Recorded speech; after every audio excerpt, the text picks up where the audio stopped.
친구들 한 주간 잘 지냈나요? 잘 지낼 수 없는 시대를 살아가고 있는데 이렇게 온라인으로 안부를 묻는 것도 부끄럽네요.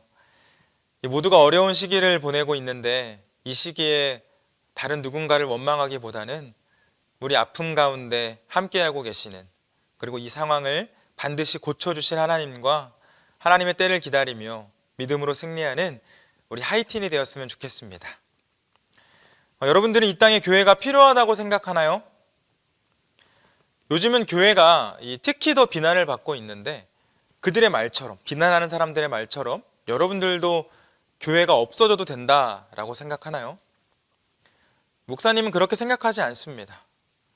목사니까 당연히 그렇게 생각하겠지라고 할 수도 있을 텐데, 물론 그럴 수도 있지만 저는 교회가 꼭 있어야 한다라고 생각합니다.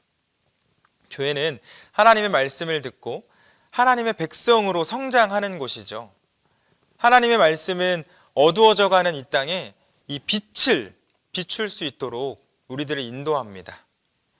교회가 비난을 받는 이유, 교회 다니는 사람들이 비난을 받는 이유는 하나님의 말씀대로 살지 않기 때문에, 세상 사람들과 똑같이 살기 때문에, 이 어두움 속에 빛이 되어야 하는데 오히려 더 어둡게 만들고 있기 때문에 그렇습니다.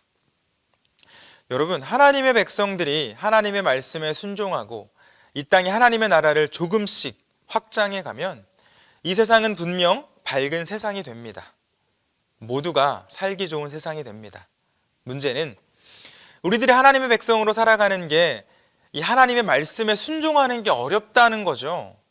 계속해서 설교를 통해 여러분들에게 전하는 것처럼 우리는 이 세상 사람들과 다른 사람으로 살아가야 되는데, 사랑할 수 없는 사람 사랑하고, 용서할 수 없는 사람 용서하고, 연약한 사람들 돌보아주고, 내가 가진 것 나누어야 하는데 그게 말처럼, 생각처럼 쉽지 않습니다.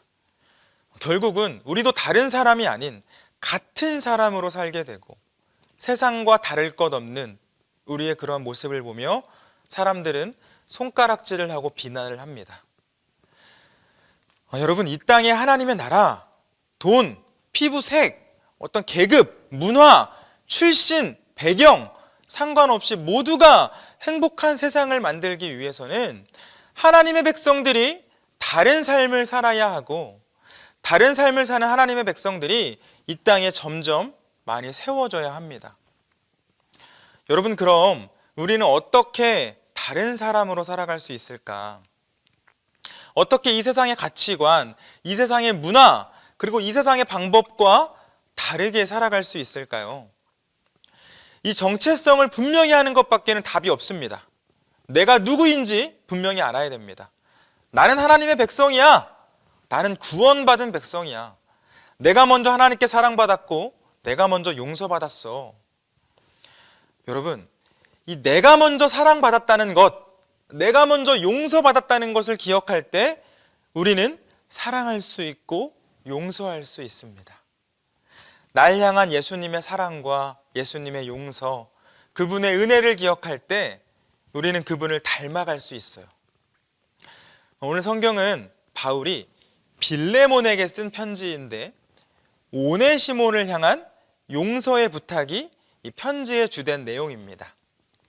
빌레몬은 바울의 전도를 통해 그리스도인이 된 사람이었고, 오네시모는 그런 빌레몬에게서 도망친 노예였습니다.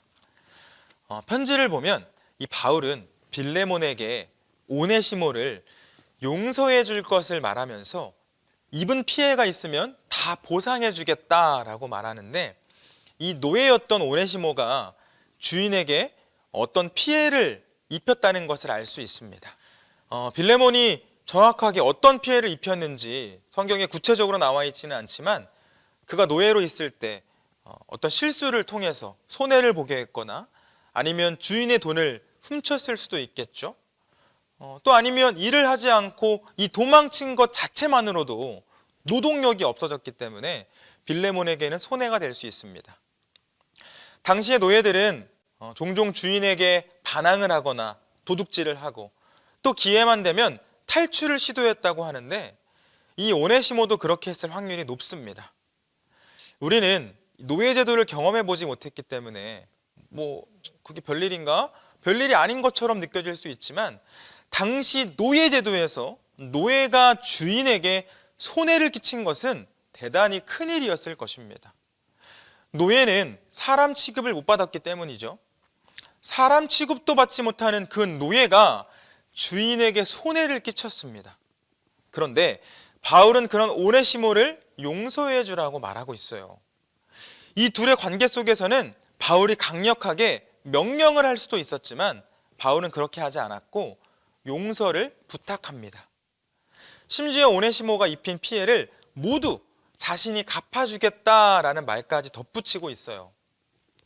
여러분, 이 편지를 보면 바울은 믿음의 선배로서 모범을 보였고 자신을 따라서 그리스도인이 된 이 빌레몬에게 예수님을 닮은 모습을 보여주길 바랐던 것 같습니다. 우선 바울의 모습을 보면 예수님의 모습이 보여요. 예수님을 닮기 위해 노력하는 모습이 있습니다.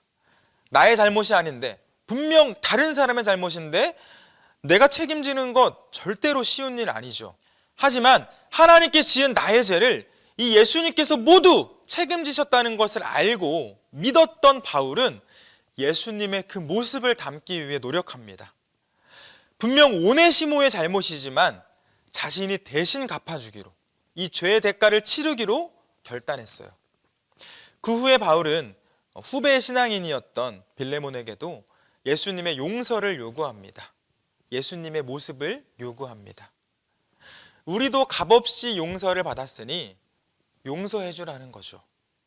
내가 모든 값을 치를 테니 너는 용서만 해주라는 겁니다. 이 주인에게 손해를 끼친 노예를 용서하는 것 말도 되지 않지만 바울은 그 말이 되지 않는 것을 요구하고 있어요. 왜요? 우리가 먼저 용서를 받았기 때문에. 여러분, 이처럼 그리스도인으로 사는 것은 다른 사람으로 살아가는 것입니다. 세상의 가치, 세상의 가르침으로 살아가는 것이 아니라 하나님의 말씀으로 살아가는 겁니다. 그리스도인의 삶은 사랑할 수 없는 사람 사랑하고 용서할 수 없는 사람 용서하고 나보다 연약한 사람 높여주고 세워주는 사람으로 사는 것입니다. 그때 우리가 살고 있는 이 땅에 하나님의 나라가 세워지고 하나님의 백성들을 통해 슬픔과 절망에 빠져있던 사람이 기쁨을 얻고 미래를 소망하게 됩니다. 쉽지 않아요. 그런데 할 수 있습니다. 저희들이 먼저 사랑받은 사람이라는 것 기억하면, 저희들이 먼저 용서받은 사람이라는 것 기억하면 우리 할 수 있습니다. 여러분, 오늘 하나님의 마음이 담긴 이 바울의 편지를 잊지 않았으면 좋겠습니다. 예수님을 닮기 위해, 예수님 따르기 위해 노력했던 그 바울 기억했으면 좋겠어요. 그리고 온라인으로 말씀을 나누고 있는 우리 모두가 그런 사람이 되었으면 좋겠습니다. 저와 여러분이 이 온전한 하나님의 백성이 되어서 이 땅에 온전한 하나님의 나라를 세워갔으면 좋겠습니다. 그런 저와 여러분이 되길 간절히 축원합니다.